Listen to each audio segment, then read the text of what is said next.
Olá, bem-vindos a mais um programa A Arte da Guerra, como sempre com o embaixador Francisco Seixas da Costa, a quem peço, embaixador, para nos dar uma ideia daquilo que foi mais uma semana de guerra, sendo certo que, aparentemente, e como se esperava há algum tempo, a ideia da Ucrânia parece ser agora atingir a própria Rússia. Bom, de facto é assim parece ser. Neste momento há um conjunto de ações em território russo, nomeadamente em Moscovo, e na simbologia russa isso tem algum significado, porque a última vez que Moscovo foi atacado foi durante a Segunda Guerra Mundial.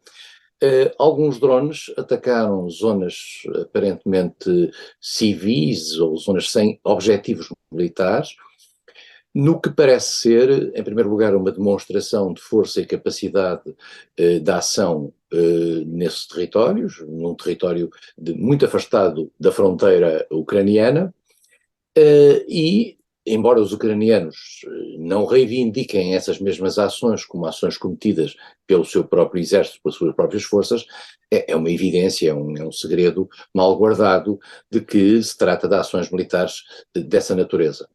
E, portanto, o objetivo disso, obviamente, não é mudar o curso da guerra no plano tradicional, é induzir um fator de instabilidade com reflexos seguros naquilo que é o bem-estar psicológico das populações. Moscovo era uma cidade, aliás, todos os repórteres internacionais assim o diziam, era uma cidade que parecia imune à guerra. O dia-a-dia dos moscovitas nunca tinha sido, digamos, rompido por qualquer tipo de ação de natureza militar, para além daquilo que foi o assassinato da filha de um teórico nacionalista eh, russo, mas fora disso, digamos, e a violência faz parte, de certa maneira, de uma certa imagem da cidade de Moscovo tradicional. Não havia, digamos, uma presença clara de algum ator estrangeiro em território russo, na capital russa. Isto é psicologicamente importante. Convém também dizer que isto sucede imediatamente após um conjunto de ações levadas a cabo pela Rússia em termos de envio de drones e de mísseis, com particular incidência na capital ucraniana, em Kiev, além de outras cidades, e nomeadamente algumas cidades próximas da fronteira ucraniana com o Ocidente.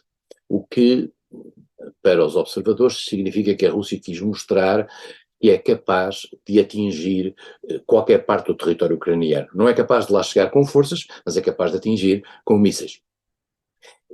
Tudo isto indica, estas ações em território russo, indicam que são, assumidas ou não, uma espécie de retaliação feita pelos ucranianos e, de certa maneira, um alerta aos russos de que têm capacidade para ir muito longe e para além das suas fronteiras.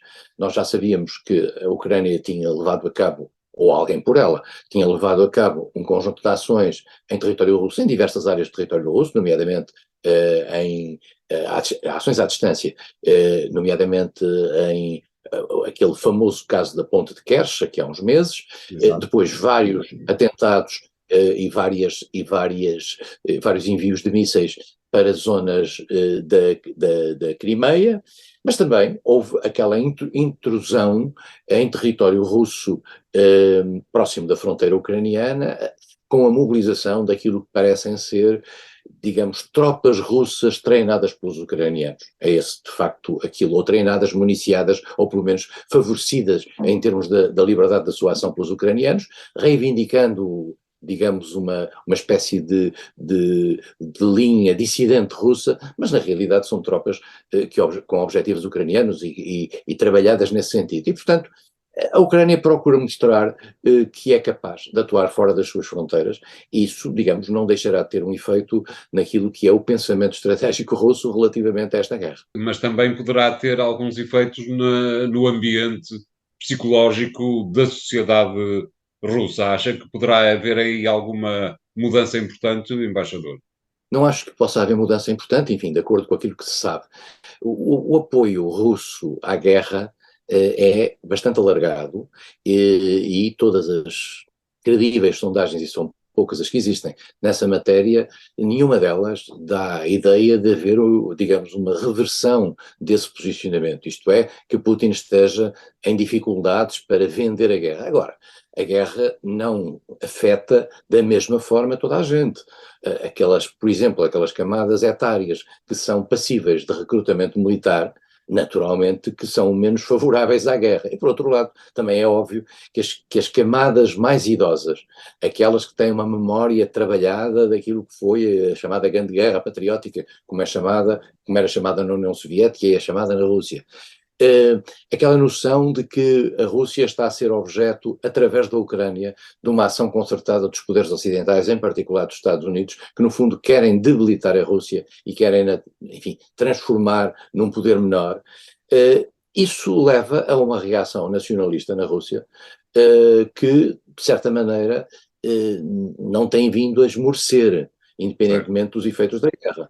E, portanto, para responder diretamente à sua pergunta, não me parece, à luz daquilo que se conhece, que haja a possibilidade de haver uma reversão daquilo que é hoje o apoio à guerra e o apoio a Putin só por causa destes incidentes. Agora, que isto vai provocar, digamos, algumas interrogações relativamente, por exemplo, ao modo como esta guerra está a ser gerida, isso é verdade, porque as pessoas ao verem dezenas de milhares de mortos, ao verem muito material destruído, ao verem, digamos, até algum recuo relativamente àquilo que pareciam ser os objetivos iniciais do esforço militar na Ucrânia, naturalmente poderão pôr-se algumas questões. E se nós somarmos a isso as vozes, digamos, não tão consonantes como isso, por exemplo, do líder do grupo Wagner, que põe em causa o modo como o chefe de Estado-Maior-General das Forças Armadas e o próprio Ministro da Defesa russo conduzem as operações, isto deve induzir, numa opinião pública que está habituada a um poder unificado, uma certa ideia de que há aqui qualquer coisa a funcionar mal. Claro. Acho que, no entanto, que a figura de Putin não está ainda em causa. Como é que, exatamente, para pegar em algo que acaba de dizer, embaixador, como é que vê esse facto? O facto de alguém que é pago pelo Kremlin, vamos colocar essa possibilidade como verdadeira, exatamente o grupo Wagner, se acha com capacidade suficiente para criticar o poder do Kremlin. Como é que uma coisa joga com a outra? É ainda pouco claro como é que isto funciona, e é ainda pouco claro como é que é possível, num país em guerra, vamos ser claros, independentemente de ser uma operação especial, militar especial, como dizem os russos, num país em guerra, haver estas dissonâncias.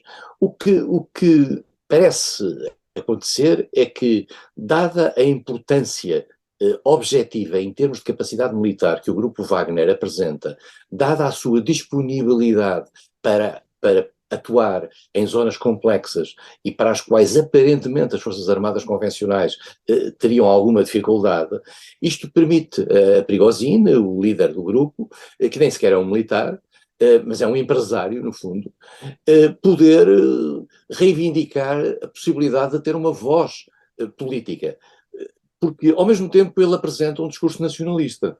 E, portanto, não se trata apenas de um grupo puramente técnico que faz ações de natureza militar técnicas, como era, por exemplo, o grupo Blackwater que os Estados Unidos utilizaram no Iraque. São forças mercenárias, vamos ser claros, como é o grupo Wagner, pagas à peça, que inclusive, às quais, no caso do grupo Wagner, tem a possibilidade de ir recrutar às prisões criminosos para poderem, digamos, ser perdoados à luz da sua ação de natureza militar. Vão lá buscar os seus melhores elementos. Exatamente. Isso transforma-os numa espécie de um segundo exército que se acha no direito de ter um discurso nacionalista próprio.